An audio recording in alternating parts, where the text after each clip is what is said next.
Salam. This is the Filmlink Podcast World Tour, a special summer series where we explore filmmaking from around the world. Man Jonathanam, Man Alexam. In Hafta Se Odo, Introspective, Iran. We apologize for how bad we probably just pronounced Persian, Farsi. And the complete lack of grammar. I think I just said this week 32, but that it's really hard to find, Farsi, Persian translations online. Yeah, we've been lucky so far during the world tour to have friends or relatives who are well-versed enough in this or that language to kind of push us in the right direction, but no luck for this week on Iran. But that being said, all of these movies come subtitled, so we didn't need to worry about watching them. Yep. And we really got drawn in this week. We are back to kind of this Japanese sensibility like we saw in the Japanese week. That was the more modern films where they're very close to home, very kind of poetically presented. And it was really nice. It was really interesting because I didn't really know what to expect going into Iranian film. Yeah, me neither. And it's something you hear come up on the fringes of the art cinema world and in the extra supplemental chapters of, film school readings. But until you actually take the time to look at it and dive into it, you don't realize what it's all about or how awesome it could be once you get into it. And it certainly was. And a lot of the films that we're going to be talking about today come in the post-revolution film boom in Iran, which weirdly enough started almost like a decade after the revolution in the early 1990s. And it's typically marked by the release of our first film today, Close Up, from 1990, which is kind of a documentary, kind of real life. It's a mix of recreation and actual events. It's like an after-the-fact documentary, which is a really interesting thing that I haven't seen before. Yeah, and a lot of it was heavily influenced by its director, Abbas Kiarostami, and more so than you would typically expect a director to influence a pseudo-documentary type film. And we'll get into the details of that because it's quite interesting. But it did have, it did start to wake up the cinephile community around the globe to Iranian cinema, and it certainly helped launch the more artistic movement that we're going to be delving into today. And our second film is Children of Heaven from 1997. It's a drama film centering around two children. It's actually commissioned by the Children's Film Board, or whatever is the technical name for that, in Iran, and it's directed by Majid Majidi. And it's actually the first Iranian film to be nominated for the Best Foreign Language category in the Oscars. Mm-hmm. And our last film today is A Separation from 2011. It is a modern family drama set in Iran, and it is highly, highly complex. It's directed by maybe the most prominent modern director in Iranian cinema, Ashghar Farhadi. You might know his name from the recent brouhaha with him trying to go to the Oscars and not being able to. He and this film won the Best Foreign Language category at the Oscars and was nominated for the Best Screenplay. Yeah, it constantly shows up on lists of the best movies or best modern films or whatever. And Iranian cinema in general has been just critically acclaimed for years, ever since the release of Close Up, which we will get into all of that because these were some really great films that we watched this week. Right they are, Jonathan. And our first film today, Close Up, which you're about to introduce for us, has often been described by Kiarostami as his favorite film of his own film canon. So, Jonathan, why don't you set that one up for us? Yes, Close Up from 1990. So this is a true story about a man who pretends he's speaking with a woman on a bus, and he pretends to be a famous director, Mohsen Makhmalbaf, an Iranian director, and they end up kind of striking this friendship, and he goes to her house and meets her sons and her family and hangs out with them and basically pretends that he's going to use them in a movie because he's pretending to be this director, and he's just like has this whole facade. And then eventually they find out about it and they take him to court because it looks incredibly suspect. And he looked at everything in their house, and he had asked for money for bus fares and stuff like that, and made them cut down a tree or whatever. But, in reality, it's just a man who really has an appreciation for Makhmalbaf and an appreciation for film, and had kind of offhandedly wanted to pretend that he was this director. And so it's kind of this court drama about figuring out all the complexity of this, and it's about art, and it's about trust and trying to be someone that you're not and that you will never be, and it's this really interesting look. And the other element that makes this film so fascinating is the fact that all of the people in the movie are the actual people from the case, and it's actual footage from the case, and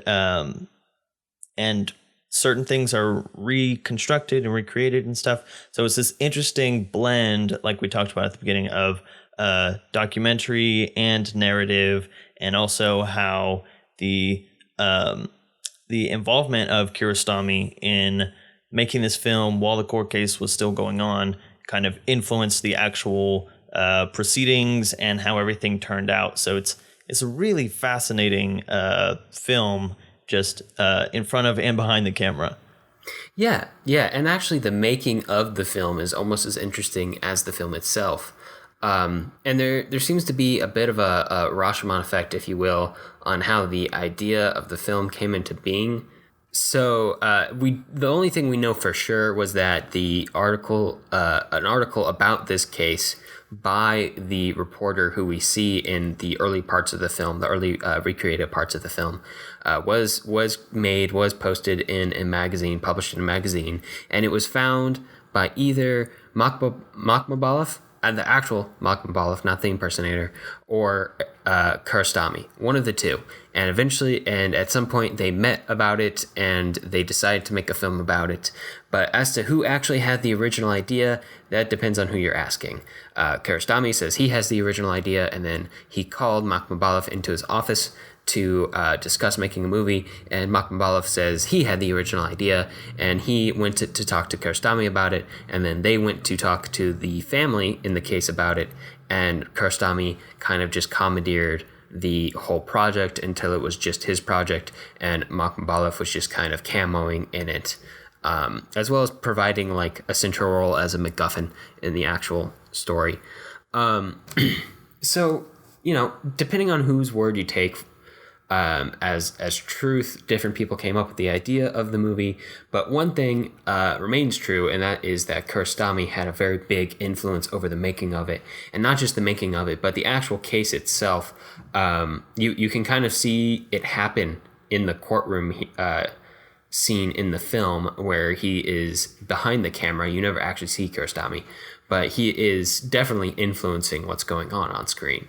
And he kind of talks the judge into being much more lenient in the case, which actually, from what I've heard, that kind of upset both the family and the accused in the case, who kind of wanted the regular, harsher punishment or something of that matter. And a lot of Sabsain, the guy who impersonated Makhmalbaf's testimony, is in large part just straight up scripted by Kiarostami, which he freely admits to. But he also says that most of it was based on things that Sabsain actually said, and he just put it more eloquently because he's a writer and a poet.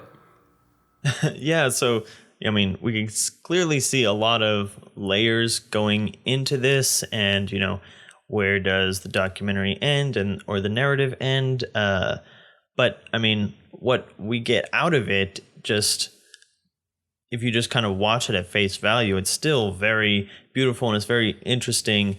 And as the title of our episode suggests, a very introspective look at the impact that film has on people, because Sabsane talks a lot about in the film how much Makhmatov's work has impacted him, and how much seeing his film The Cyclist, and how much he resonated with that, and seeing the struggles in that film that related to his own internal struggles that he faced on a daily basis. And so we get a lot of that, and then we get this element of, in the film, regardless of, I guess, what happens outside of it, the family forgives him, and it's kind of this redemptive story of, once things are come clean, there's this element of compassion that comes into it, and it's all like painted in a very beautiful lens also. Like, all of the shots are so gorgeous, and the colors are beautiful. Whatever film stock they were using, we both noticed, was just like incredibly striking. And it's this 4:3 aspect ratio, which we've seen before, but I've never seen it look so much like a portrait in every single shot that I would hang on the wall or something. It really is beautifully shot, which and in a way that you're not used to seeing in 4:3, which is even more interesting. It makes it more unique. But also, it's interesting to see how central of a role the love of art and the love of cinema in particular as an art form plays in the creation of this case, the creation of this fraud case that is the center of the film, and also then in the resolution of the case. Because that love of cinema is what brought these two directors, Kiarostami and Makhmatov, directly into the story and brought their impact onto its resolution. And what Kiarostami is able to do in this film, and what all three of the directors that we're looking at today we're going to see, is they're really good at creating compassion from the audience for almost anything and anyone. Like, all of these films are so nuanced in terms of where our sympathies lie on the characters. So, we understand where the family is coming from, but we also understand the motivations of Sabsane. And he feels bad about what he did. He knows that it wasn't, the right thing to do, of course. But we get this very emotional testimony from him about how poor he is, and about how, sometimes he would go just to get lunch because he didn't have money for lunch. And, there's even one really interesting example from the beginning of this film is that at the very beginning, we're watching this cabbie essentially bringing a reporter and two policemen to the house where all this is happening, and they're talking with the cabbie, and eventually the reporter goes in, and then the policemen go into the house, and the cabbie is just standing outside of the house by his car, and he picks up some flowers from this essentially compost heap, and there's a little aerosol can that rolls down the street. It's on this hill, and we watch it roll for almost like a minute, like at least 30 seconds, and we're just hearing it tumbling. And then later on in the scene, as we're ending the scene, the reporter is really happy that he's got this case that he's going to cover, and it's going to be his biggest story of his career and all this stuff. And he runs, and he just kicks the can and makes a dent in it, and we watch it fly and hit, and then it has this, it's just the last thing left in frame, and it has this dent in it, and you kind of feel bad for this aerosol can. And it's the strangest thing that I felt that, and I was like, how did he do that? How did he make me feel bad about an aerosol can? But they just have this, Kiarostami has this very poetic way of presenting these things, and the way that he frames things makes you feel like you're in the movie somehow, in a non-cliche way. I don't know. I was very drawn into this film. Well, we can certainly say that in all three films today, and definitely in Close Up, that all of the characters and all of the subjects are treated with an immense amount of empathy and complexity that you don't always see in films.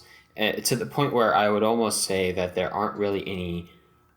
There certainly are antagonists in all three films today, but there aren't really bad guys. Like, you can sympathize with basically everyone on screen, except for that one kid in Children of Heaven who does the tripping.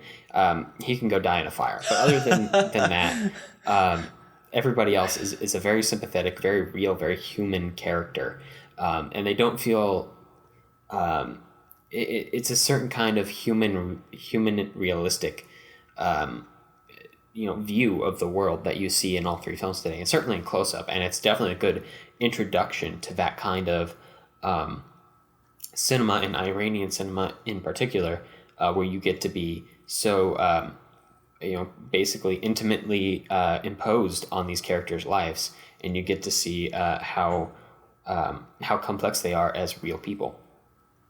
And that brings us into the idea that Iranian film is, or at least these directors that we picked today, are pretty heavily influenced by the different European waves that we've talked about, specifically the Italian neorealists, because at least these first two films in particular, but we can still see some of the influence in a separation, but they deal with people who are of lower class and who are just having everyday struggles. And, it doesn't feel like there's someone out to get them. It just feels like every situation that they're in turns against their favor, for whatever reason or however that may come about. But it's very personal, and it's very sad. But the thing is that these have more heart to them. It's not the world is cruel and then you die. It's, bad things will happen, but there is redemption. There is a silver lining to everything, is what we kind of see through these films, except maybe a separation. That's a little sadder.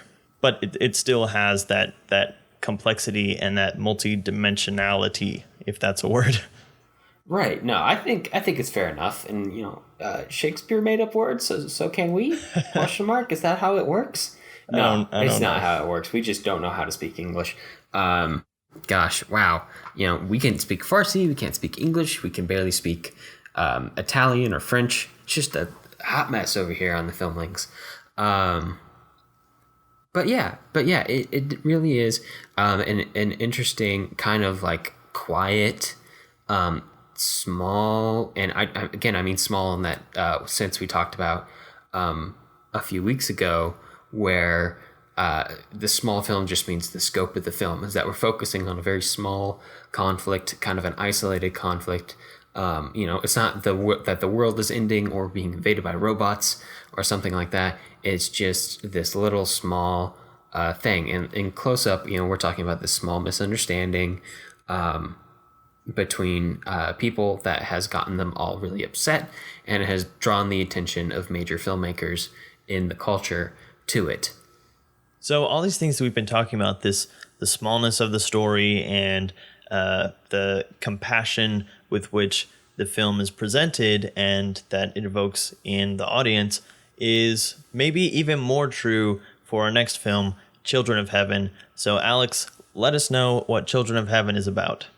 Right. So this is a film that I think is near impossible to not like. It's just so likable.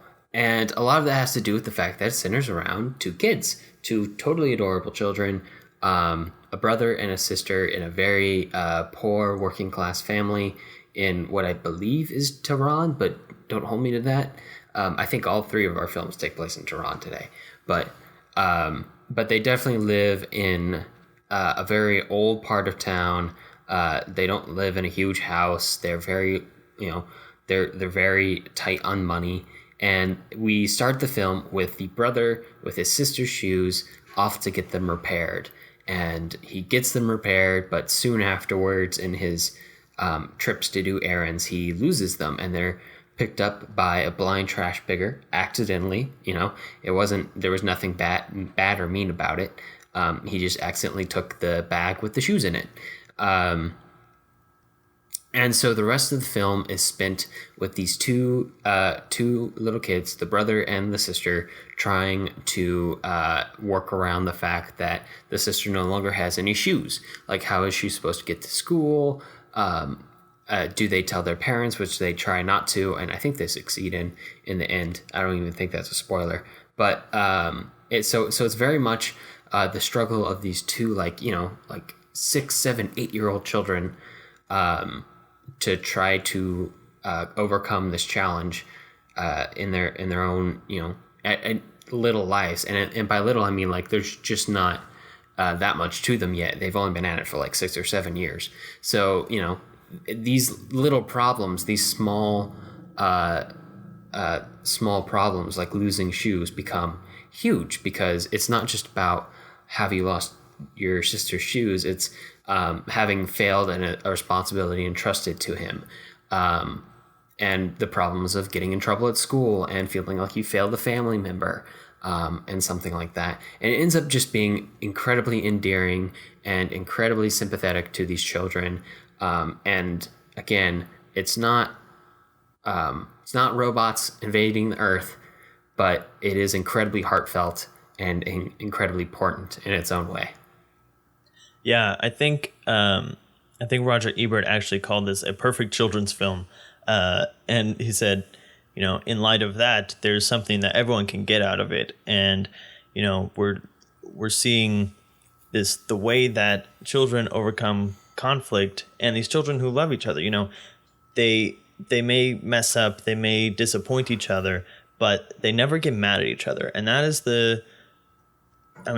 that's one of the most touching things in the whole movie, is that each one of them goes through these moments where they end up having to share the shoes, and so maybe the sister drops one in the gutter and it gets all wet because it's too big for her feet, and so then her brother is a little frustrated and all this, but through everything they understand. And then thrown into that is another little girl who ends up with Zara, the sister's shoes, because I think her dad is the one who picked them up on accident, and they're also very poor. But, we have this moment where Zara follows her home because she's like, hey, she has my shoes. I need to figure out if I can get them back. But then she watches as the little girl goes home and her dad comes out, who's blind, and they're just like, he's so happy to see her, and they're having this, after school reunion, and Zara's like, okay, so in light of this, the shoes maybe aren't that big of a deal, and she ends up going home sad, but understanding. And that's kind of the word that I would use to sum up this movie, is understanding. And it's a really amazing portrait of how people can forgive each other, I guess, just in all kinds of situations. Yeah, especially on this, street level scale that we're talking about in this film, where it's this little boy, little girl in the street, who are, and I think the reason that I'm so fascinated by the scale is that the problem doesn't seem huge, but it is huge to these characters, and we understand that through the way the film is made. And that's not to say it's not a real problem, because she does need shoes every day. This is like an everyday necessity that they can't afford. Yeah, no, it definitely is a real problem, and how that is conveyed in the film is really impressive, because it's not. You don't get the sense that it's a problem because they tell their dad and their dad yells at them, like you might expect in a more simple storytelling format. It's, you see how the struggles and the hoops that these kids have to jump through because they decide not to tell their dad, not to worry him about it, which is a very compassionate decision in and of itself. Yeah, it's not that they don't tell him because they're afraid of getting beaten, which, no. Other films may have gone that direction, but it's just they don't want to worry him because they know he doesn't have the money for it. Yeah. So there's understanding on that level even. Yeah, they're really they're very smart kids in that sense, and also like literally, like they get good grades, like that's a story point in the film, but the way they problem solve and develop like this working relationship between the two of them that is more than just like brother and sister, in the sense that they are collaborators to solve this problem set out before them, is incredibly endearing and incredibly insightful into what it must be like to live their life. Yeah, there's one like again a specific moment that brings across this compassion idea that really struck me. Again, at the beginning of the film, they're both working on homework. This is just after Ali, the little boy, has told Zara that he lost her shoes, and so they've been kind of writing notes back and forth to silently ask, like, so what am I gonna do now? And then he says, you could wear my shoes. And so they're passing these notes back and forth. And then at the end of the scene, we see Zara's pencil, and it's, almost worn down. He doesn't have an eraser. And Ali just takes his full pencil, sharpened with a fresh eraser, and hands it to her. He says, here, this is for you. And it doesn't feel like a bribe, like, I'm sorry I lost your shoes, here, don't be mad at me. It just feels like a genuine act, and that happens a couple times throughout the film, but it's just one of these things that makes this such a touching movie. Yeah, because the fundamental thing that makes these problems matter is the fact that the family cares so deeply about each other, and that the brother and the sister care about each other. And there's a segment where the dad and Ali go looking for like gardening work in one of the rich suburbs of Tehran, and you can tell how much they care about each other then, and they develop a working relationship and find ways to help each other and get through the problems together and not on their own. And that's even though this is set a world away to Western audiences in Iran, it's an intensely relatable film. Because we've all gone through family problems. Like, we all have family. We've all gone through family problems. And we've all done similar things where, maybe you've written notes to your sibling about a thing you don't want your parents to find out, and you two are trying to fix it together. Or you go on a trip with your parent to help them with something, or they do something to help you. These are just the little things that make up everyday family life. And this film goes into one particular instance of that, and then explores it in all of its depth and complexity in a very endearing and heartfelt way. And it's interesting that you bring up the scene of them going to look for gardening work, because it's kind of a crux of the film. It's kind of the high point, because they've just met a family that they can do work for and get some extra money, and they're very excited. But through this whole scene, it's Ali and his dad on a bicycle riding around this rich neighborhood, and it's almost directly harkens back to Bicycle Thieves. And this movie, you're exactly. This movie is kind of the antithesis to Bicycle Thieves. It's Bicycle Thieves with a happy ending. It's Bicycle Thieves where people, maintain their morality, and they find a way to work through their problems the right way. And sometimes it's nice to watch a movie where,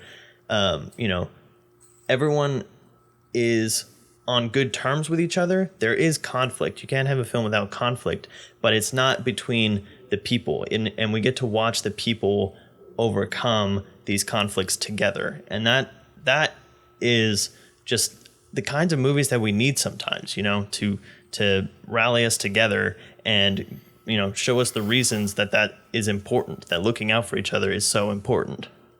Yeah, and it also, at the same time, manages to stay quite an exciting film.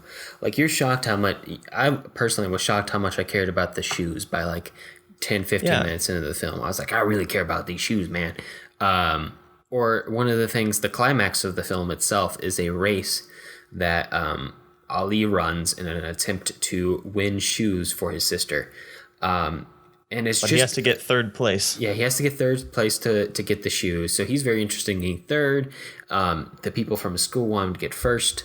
And I won't spoil the ending. But I will say, it's a simple children's foot race. It's a large foot race. There's a gobsmacking large amount of kids there. Yeah, But it's crazy. even then, like the tension that they managed to build throughout this race and the excitement is just incredible, because it's a kid trying to win shoes for his sister, but you feel like this bubbling excitement inside of you. And that's again going back to what we like to talk about as the magic of movies all the time, is one of the parts of that is being able to make you feel things. And this race makes you feel incredibly excited about it and its results and the ramifications of those results, because you've become so ingrained in the complexities of these children's lives and their simple need for shoes.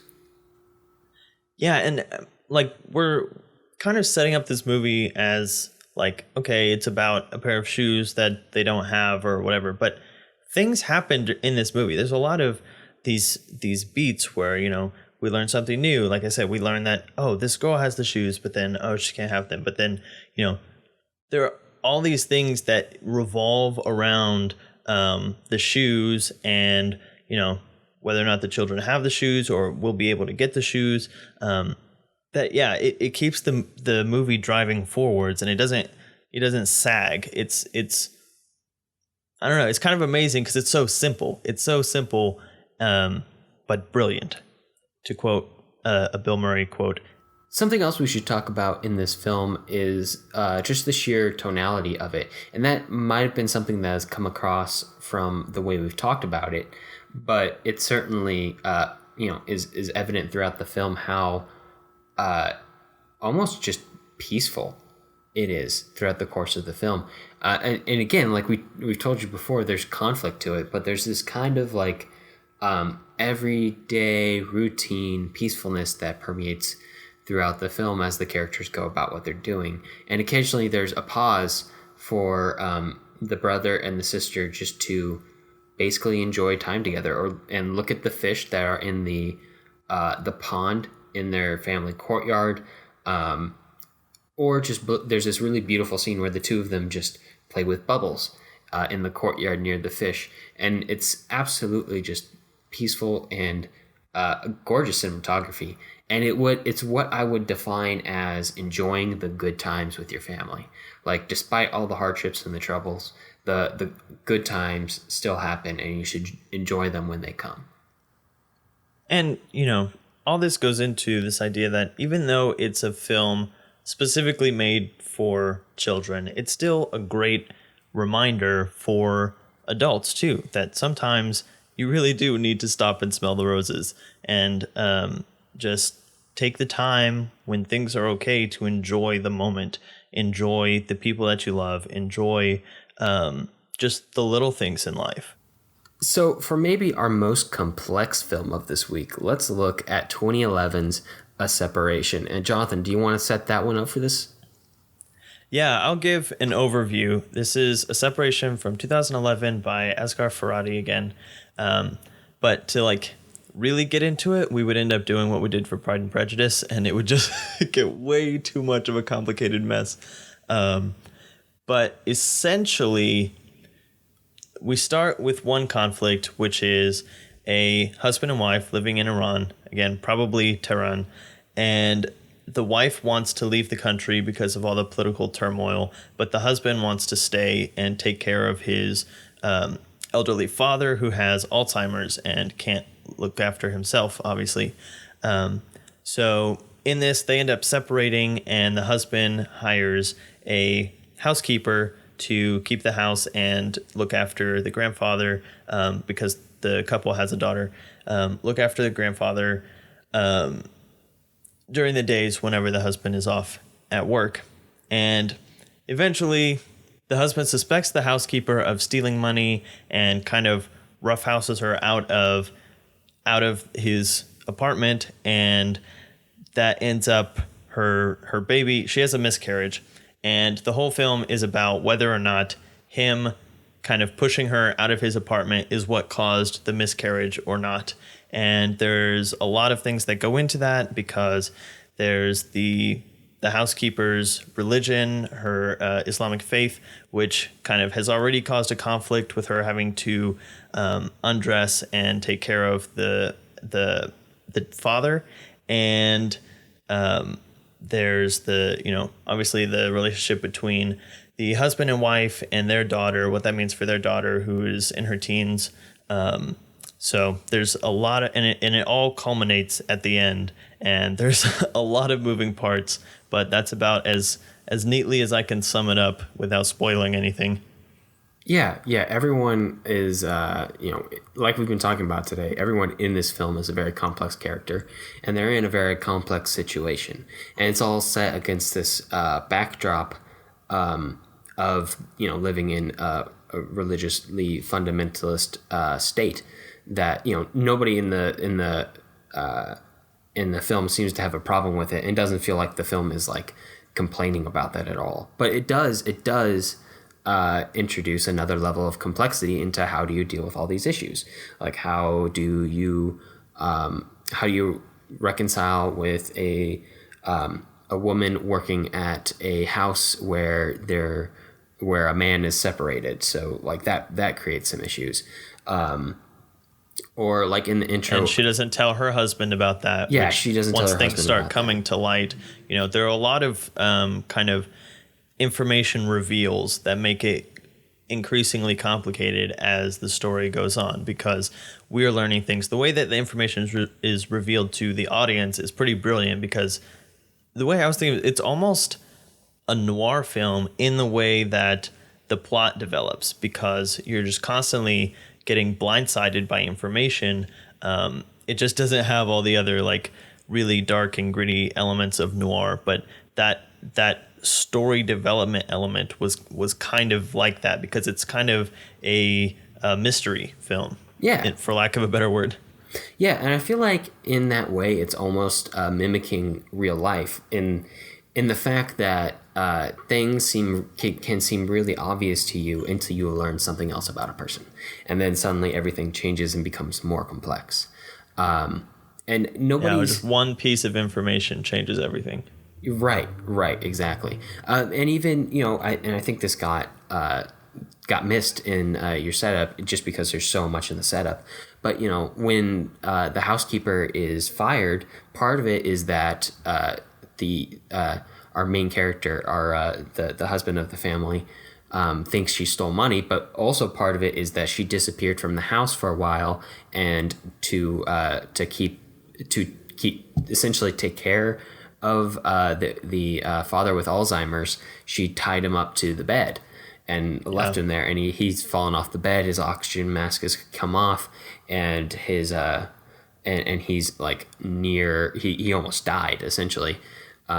So there's a confluence of things that happen, and even if I just if you want to reduce the complexity of this film to one scene, there's one scene that kind of just like, it's a little moment, barely even a scene, that kind of just haunts me from this film, and it's where the daughter of the housekeeper, who follows her around the entire movie because she's taking care of her, is alone with the grandpa who has Alzheimer's in his room, and she is unsupervised at that moment, and she's just playing around with his oxygen dispenser, and she's just an innocent little kid who doesn't know what it does, and she's just playing around to play around, but at the same time, that's horrifying because she could easily kill him that way, and she's switching it on and off over and over again essentially. And thankfully she doesn't kill him, but that's part of it. I feel like that's a good example of the complexity in this film, because you can't really be mad at her because she's just if you think about her circumstances, she's a little girl who doesn't know better, who's just trying to, play like little children do.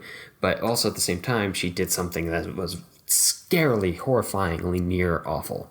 So, and even if you go back to the basic argument between the husband and wife, at the center of the film, the wife wants to leave the country so her daughter could have a better future, and the husband wants to stay in the country to take care of his sick dad who has Alzheimer's and can't take care of himself. And who's right in that situation? both of them? There's no Like, nobody's real really right or wrong. Yeah, nobody's really And that's how wrong. that scene ends, is that the judge says, why did you come to me? I can't force you guys to get divorced just because you're having a disagreement. This is a little family dispute. Take care of it on your own time, and once you've come to a consensus, then come to me, and if you want the divorce so that you can leave or whatever, then we'll move forward with that. But that kind of goes back to the scale, and this one ends up getting a little bigger just because we get more I guess heightened moral arguments involved and more characters, but it's essentially just more family drama. And the other element that goes into all of this is I guess personality types, for lack of a better word. It's the element that the husband of the housekeeper is very hot-tempered. So there are a lot of things that he does that, are not shining moments for him when he's in this very stressful situation. Their family is very much definitely lower class, poorer than our protagonists. And, he's been laid off. And so when all these accusations about this suspicion that, maybe the husband has caused a miscarriage, then he blows up and he does really, really dangerous things, which causes the audience to have a very negative view of him. And so when accusations are brought against him for various things, we're tempted to believe them, whether or not they end up being true or not in the end. And so it's the way that information is revealed. It's what we're seeing impacting what we're thinking about each of these characters, and how the smallest little grain of information can drastically change our view on the whole thing. But, in general, like we said at the beginning, there are no bad guys. Everyone is given a sympathetic angle and an angle that does not put them in the best light. So even our protagonists will have moments where we find out, oh, wow, you probably shouldn't have done that. And then also with the other family. So, it's just a big, morally ambiguous mess, but it feels real. It feels like real life conflict that has all of these elements going into it that are really hard to navigate. And it's interesting to watch these characters who are at their core good people try to figure out what the best course of action is, and all of their interests are conflicting at the same time. Yeah, and I think a big part of it is that the complexity of it makes it so realistic. Because in real life, who thinks of themselves as the bad guy? Like, who thinks they're doing the wrong thing intentionally to be the bad person?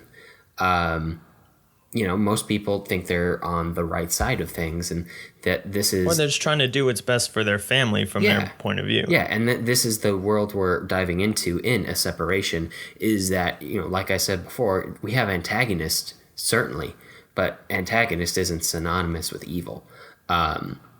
It's synonymous with complex human beings who just happen to be across this line from you, and that line becomes like this, essentially like a web of tension, as people become more divided from each other over the course of the film, and they're divided in a lot of different ways, both figuratively and quite literally, literal in this film. But you have this division between the working class and the middle class, between men and women, between people who are a little more conservative and people who are a little more liberal, between the generations, the grandfather, the baby and the daughter, and then the adult generation currently, who are all, I don't want to say opposed to each other because that feels wrong, but literally separated from each other in terms of how they think and their view on the situation, and that makes it more difficult for them to process it. And you spoke of the literal kind of physical separation, because in the film, obviously the husband and wife are separated. The wife ends up going to live with her parents after the whole court thing that we see at the beginning. But even just in the cinematography, there's so many times when we're seeing a character through a pane of glass or through a doorway or through something that's putting elements in the foreground between the audience and the character. So we feel a separation, and we see separations between the characters in the fact that oftentimes characters are not shown in a two-shot. They're not shown together. They are separated by the editing and by the cinematography. And, it's all going into reinforcing all of these themes that we've been talking about. Right. I mean, literally the last shot of the film is two characters divided by like a hallway divider. And distance. So they're on opposite ends of the frame, and they're on opposite planes. Like physical spaces of the hallway. Yeah. Yeah, and they do a lot of that throughout the course of the film. That is quite literally driving home the point of the separation themes throughout the course of the film. And we should mention that this film, A Separation, is available to watch on the Sundance Film Festival website. And we'll post a link to that in the blog for this week's post. I do also want to bring up the fact that Farhadi is kind of viewed as kind of a break from the filmmaking of people like Kiarostami and Majidi with Children of Heaven. In that it's less about the poeticism that you see in those two films, and much more about this dialogue-driven plot line that we see in A Separation that is super complex, and it mirrors the complexity of the earlier works of like Children of Heaven and Close Up, but it doesn't have the same kind of like poetic cinema work to it that those two films do. Yeah, Close Up and Children of Heaven both have this like it's more about the tone and the atmosphere that's created through the filmmaking. Even though Close Up does have a lot of dialogue, and the words from the court case kind of drive the story and stuff like that, it's still, even when it has words, it's not necessarily about them in like the flashback, the recreation moments. It's more about the tone that you're getting and just kind of slice of life stuff. And then Children of Heaven, there are a lot of silent moments where we're getting the emotion through looks and glances and stuff like that. And those are all very kind of average day stories, even though they're kind of strange things like Close Up and whatever. But A Separation is like all about the dialogue. It's all about that, again, revelation of information, and it comes to like a very emotionally heightened place, and it's about bringing our characters to the breaking point, kind of like we talked about with Bicycle Thieves. Again, it's taking our characters, putting them in a situation, and seeing at what point will they cross that line of their morality. And sometimes characters who are more stubborn on that line, that can actually be used against them. Other ones, it's easier to persuade them to kind of blur the lines of where their morals are, where their values are. And so it's a different kind of movie from the traditional Iranian cinema. And it's very interesting. And, clearly it's not to say that, they need to be making one kind of movie or anything, but it's kind of ushering in a new wave, and he's still making films like this. The Salesman just came out and was nominated and actually won the Best Foreign Language Oscar again in 2016. Right. And, another literal separation. He didn't come to America because of the whole travel ban thing, which I'm going to avoid making any political commentary on, but just, running it up to current events there, Farhadi is definitely still at it and still making really great films, and we're eager to see what he comes up with next. And, since he's probably the most prominent filmmaker in Iran at the current moment, how his films will kind of steer the next major movement of cinema in Iran. Yeah, and we can take that and go ahead and transition into overall notes. and talk about the fact that since Iran was kind of noticed on a global, or at least a Western scale, it has been like pretty hailed across the board for creating some very poignant, like we've been saying, very introspective films that other countries aren't making that kind of movie. And so you'll constantly see them at the film festivals and stuff like that. So it's not, even though it's not like the first country that you think of when you think of international film markets, they are making incredible films that touch on very universal topics and issues. Yeah. And again, I defy anybody to not enjoy at least Children of Heaven from this week. Like, I don't think anybody could not enjoy that movie.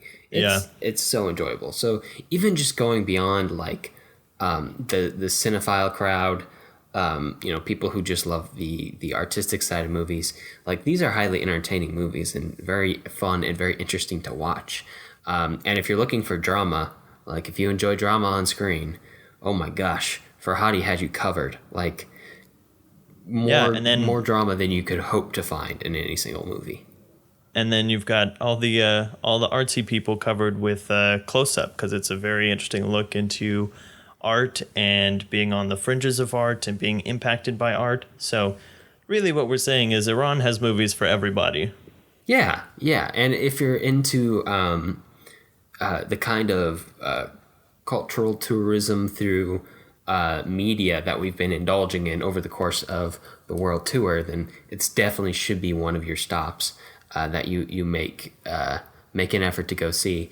And there's a large body of work there, especially with Kiarostami, that you can enjoy for quite a while. And I know I certainly will be. Yeah, well, definitely.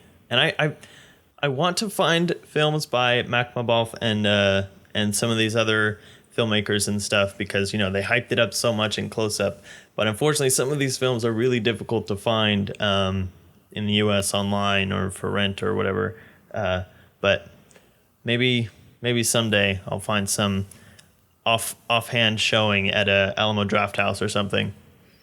It's quite possible. As we, with the internet and, subtitles, films have become more and more global. And we're probably going to talk about that a lot more next week when we wrap up the world tour. But, it's a lot easier to get involved in the world of Iranian cinema now than it was 20, 30 years ago. So take advantage of that technology if that's something you're interested in, and go out and find those movies and enjoy them when you can. Yeah, and all three of these are available on Filmstruck, the service we've been kind of talking about across the world tour, because they have a lot of these kinds of foreign and more artistically relevant and impactful films available. So if that's somewhere you can find these films. And then the last thing we kind of wanted to talk about as far as Iran is this thing that we've noticed when researching these movies is that Iranians love movies a lot. They do.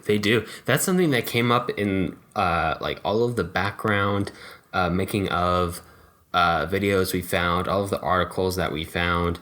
That was like a universal like thing that everybody harped on, was that Iranians really love movies. And I'm sure, there's people out there who don't like movies, but it seems to be something that's incredibly culturally significant.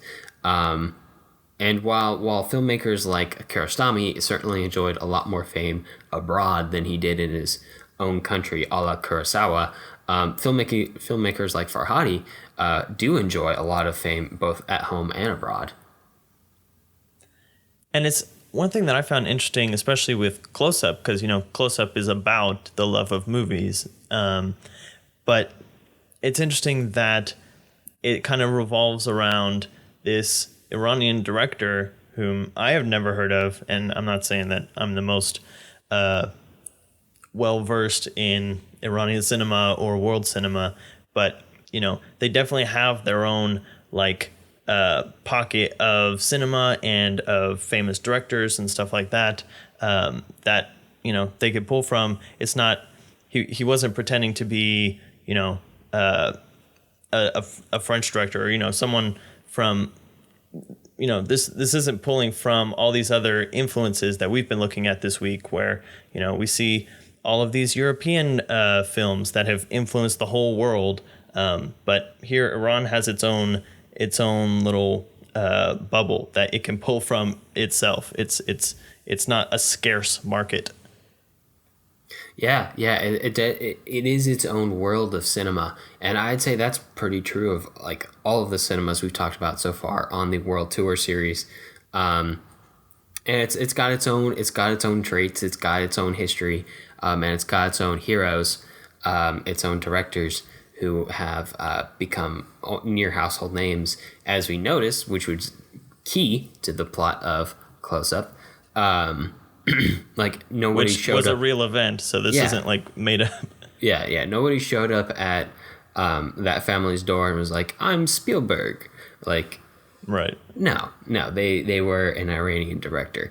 But that being said, I think it's hard to make a summation out of these cinemas and these own little cinema worlds that we've been exploring over the course of only 3 films. But I do think if the 3 films we talked about this week are indicative of anything at all about Iranian cinema in general, it's the complexity and like introspective nature of these films. Yeah, they all are able to dig into the human heart and find those elements like that we can encounter on an everyday basis that puts our values to the test and see, on what side we come out on. And that's what we saw in all 3 of these. These are not necessarily spectacular situations that these characters find themselves in. This is something that could happen to anyone from any country, and they would be going through the same internal struggles. And I don't know what it is, but the Iranian filmmakers that we found this week seem to be really in tune with those kind of conflicts, and they're really good at bringing it out and making you put yourself in that situation and just do a little bit of self-assessment through that. Right. It's very human. It's very down to earth, and it's very personal, very intimate. And what's more, what we seemed to find was that these were not like extravagant films. Like they weren't big, they weren't polished. It wasn't like we were looking at that what we were talking about when we were talking about like Bollywood and Tollywood with these big extravagant productions. This is kind of like more simple, down to earth, but at the same time very poetic and very meaningful cinema. Absolutely similar to what we talked about in Japan or Italy, and whatever that's worth, it's definitely worth looking into, and it's definitely a worthy addition to the kind of world canon, world mass library of cinema. And that's what we've been looking at for the past 9 weeks, and we have one more week for you guys, and it's a little bit different, but we'll hopefully be wrapping up on a good note. Alex, what are we doing? That's right, Jonathan. Next week is our last week of the World Tour series on the Filmlings, but we are going to cover a few last layovers before we wrap things up. These are countries that have pretty big cinemas and things that will probably deserve their own week at some point in time, but we can only do the World Tour for so long, and we want to touch on them before we end our trip around the globe. So the 3 we're going to talk about next week are Hour of the Wolf from 1968, and that is from Sweden. The second one will be A Touch of Zen from 1971, and that is Taiwanese. And then we're going to be talking about City of God from 2002, which is a Brazilian film set in Rio de Janeiro.